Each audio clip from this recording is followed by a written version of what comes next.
नमस्कार साथियों, आप सभी कैसे हैं।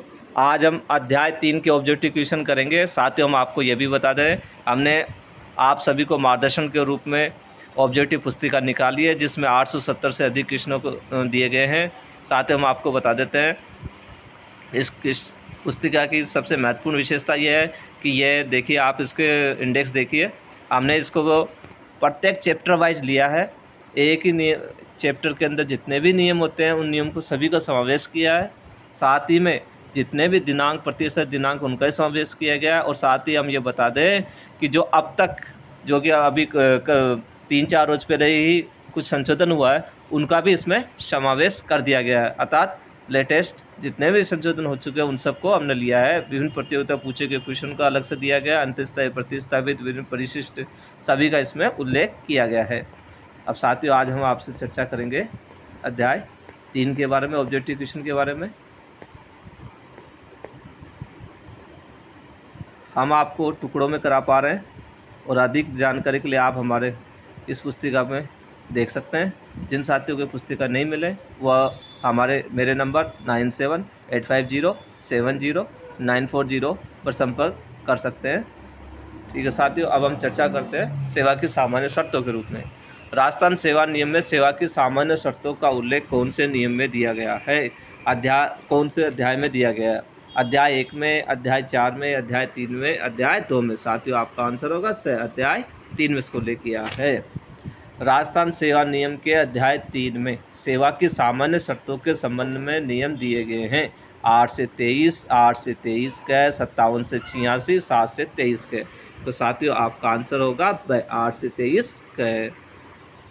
राजस्थान सेवा नियम के अध्याय 3 सेवा की सामान्य शर्तों में अंतः स्थापित कुल कितने नियम दिए गए? साथियों, यहाँ अंतः स्थापित का मतलब होता है जो एडिशनल परिभाषा जोड़ी गई है वो कितनी है? 8, 9, 6 और या 7। तो साथियों, इसमें आपका आंसर होगा 7। राजस्थान सेवा नियम के अध्याय 3 में सेवा की सामान्य शर्तों के संबंध में कुल विलोपित नियम दिए गए हैं 2, 0, 3, 1। तो साथियों, इसमें आपका आंसर होगा 0। एक भी नियम विलोपित नहीं किया। साथियों, यह महत्वपूर्ण क्वेश्चन है।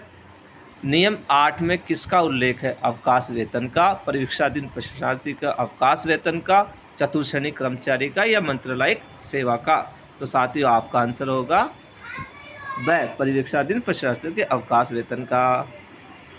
न्यायालय के किसी निर्णय के तहत यदि किसी भर्ती परीक्षा में कुछ अभ्यर्थियों की नियुक्ति दिनांक 20/1/2006 के बाद रोक दी गई है तथा शेष अभ्यर्थियों की नियुक्ति दिनांक 20/1/2006 से पूर्व कर दी गई हो तो ऐसे मामलों में नियम लागू होगा।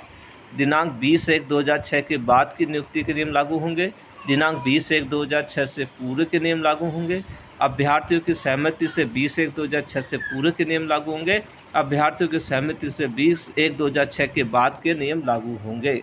साथियों, तो इसमें आपका आंसर होगा दिनांक 20/1/2006 से पूर्व के नियम लागू होंगे। परिवीक्षाधीन प्रशिक्षणार्थी के संबंध में गलत कथन है। इस अवधि में वार्षिक वेतन वृद्धि मिलेगी, नियत पार्श्व मिलेगा, अवधि पूर्ण होने पर न्यूनतम वेतन मिलेगा, इनमें से कोई नहीं।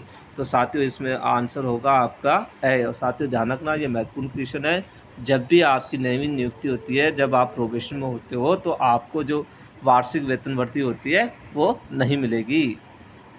जहां किसी कर्मचारी की उच्चतर पद पर नियुक्ति सीधी भर्ती के अनुसार हो और शैक्षणिक और वर्तिक अर्हताओं के अतिरिक्त अनुभव शर्त हो तो ऐसे कर्मचारी की नियुक्ति दिनांक 23/9/2014 को या उसके पश्चात नियुक्ति होने के पश्चात होने पर परीक्षाधीन के रूप में रखा जा सकता है। 2 वर्ष के लिए, 1 वर्ष के लिए, 3 वर्ष के लिए, कोई भी नहीं। तो साथियों, इसमें आंसर होगा आपका 1 वर्ष के लिए। दिनांक 20/1/2006 से पूर्व में यदि कोई विज्ञप्ति साक्षात्कार परीक्षा होने पर निम्न में से कौन सा वाक्य गलत है? अर्थात जब भी 20/1/6 से पूर्व में यदि कोई विज्ञप्ति या साक्षात्कार या कोई परीक्षा आयोजन हो गई हो तो उसके बारे में आपको बताना है। निम्न में से जहां लिखित परीक्षा ले ली गई हो व साक्षात्कार नहीं हुआ हो, ऐसे मामलों में अभ्यर्थी को लिखित सूचना दी जाएगी व साक्षात्कार से पूर्व सहमति ली जाएगी। जहां साक्षात्कार कर लिया गया हो तथा नियुक्ति की सिफारिश नहीं की गई हो, ऐसे मामलों में नियुक्ति से पूर्व अभ्यर्थी को सूचित एवं लिखित में देना होगा। जहाँ नियुक्ति पत्र दिनांक 20/1/2006 से पूर्व जारी हो वहाँ नियुक्ति की शर्तें पूरे नियम के अनुसार होगी। जहाँ नियुक्ति पत्र दिनांक 20/1/2006 से पूर्व जारी हो नियुक्ति की शर्तें पूरे नियम के अनुसार नहीं होगी। तो साथियों इसमें आपका आंसर होगा द। साथियों हमने ये पूछा था आपसे, ये गलत कौन सा है, तो ये कथन गलत है। राजस्थान सेवा नियम के अनुसार नियुक्ति की न्यूनतम अधिकतम आयु दी गई है। साथियों ये बहुत ही महत्वपूर्ण क्वेश्चन है, आप नोट करके रखना। न्यूनतम 16, अधिकतम 35, दिनांक 13/3/2018। साथियों इसमें आप दिनांक का क्वेश्चन हो सकता आ जाए और आप गलत करें, इसलिए इसे ढंग से ध्यान रखना। न्यूनतम 16, अधिकतम 35, दिनांक 13/3/2018। न्यूनतम 16, अधिकतम 40, दिनांक 13/3/2018। न्यूनतम 16, अधिकतम 35, दिनांक 13/3/2019।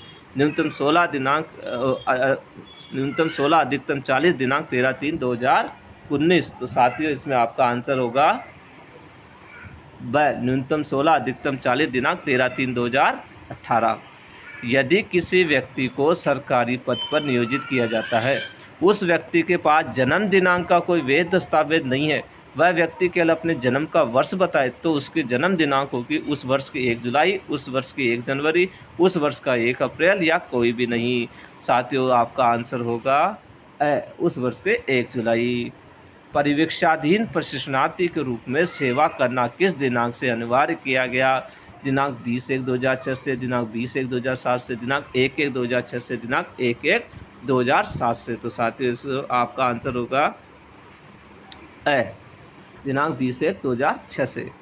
किसी कर्मचारी की सेवानिवृत्ति होने वाली है, यदि उसकी सेवा पुस्तिका में दिनांक में कोई काट-छांट हो तो परिवर्तन किया जा सकता है। साथियों महत्वपूर्ण क्वेश्चन है, नोट करके रखना। ये कन्फर्म है, आने की फुल संभावना इसकी, क्योंकि ये अभी लेटेस्ट अभी अमेंडमेंट किया गया है। प्रशासनिक विभाग द्वारा वित्त विभाग की सहमति से दिनांक 9/11/2022। प्रशासनिक विभाग द्वारा वित्त विभाग की असहमति से दिनांक 9/11/2021। प्रशासनिक विभाग द्वारा वित्त विभाग की सहमति से दिनांक 9/11/2021। प्रशासनिक विभाग द्वारा वित्त विभाग की असहमति से दिनांक 9/11/2022। तो साथियों आपको इसमें आंसर देना है द। प्रशासनिक विभाग द्वारा वित्त विभाग की असहमति दिनांक 9/11/2022। अर्थात अभी हाल ही में यह संशोधन किया है कि यदि कोई सेवानिवृत्त कर्मचारी हो रहा हो, उसकी सेवा पुस्तिका के दिनांक में यदि कोई प्रकार की काट-छांट का कोई मामला होता है तो उससे वित्त विभाग की सहमति लेने की आवश्यकता नहीं है। ठीक है साथियों, आप इसे नोट करना। आगे चलते हैं। परिवीक्षाधीन प्रशिक्षणार्थी अपने पद का न्यूनतम वेतन कब से दिया जाएगा? को स्थायी किए जाने पर, परीक्षाधीन प्रशिक्षणार्थी की सेवा पूर्ण होने पर, नियुक्ति के दिनांक से व स दोनों। तो साथियों आपका आंसर होगा ब। परीक्षाधीन प्रशिक्षणार्थी की सेवा पूर्ण होने पर, अर्थात 2 वर्ष जब पूर्ण हो जाते हैं तब दिया जाएगा। नियम 8 क के तहत मैट्रिक परीक्षा में से कम शैक्षणिक योग्यता पर किसी पद पर नियुक्ति दिए जाने पर जन्म दिनांक की जांच के लिए वैध दस्तावेज विद्यालय से जारी जन्म प्रमाण पत्र, नगर पालिका से जारी जन्म प्रमाण पत्र, पंचायत से जारी प्रमाण पत्र या सभी। तो साथियों आपको आंसर देना है द, सभी हैं। कर्मचारी यदि अपने नाम में परिवर्तन करवाना चाहता है तो आवश्यक होगा समाचार पत्र में स्वयं के खर्चे से प्रकाशन, बंधन पत्र, साक्ष्यों के हस्ताक्षर या सभी। तो साथियों आपको आंसर देना है द, सभी।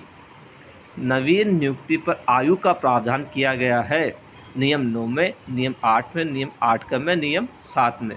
साथियों महत्वपूर्ण क्वेश्चन है, तो आपको आंसर देना नियम 8 क में इसका उल्लेख किया है।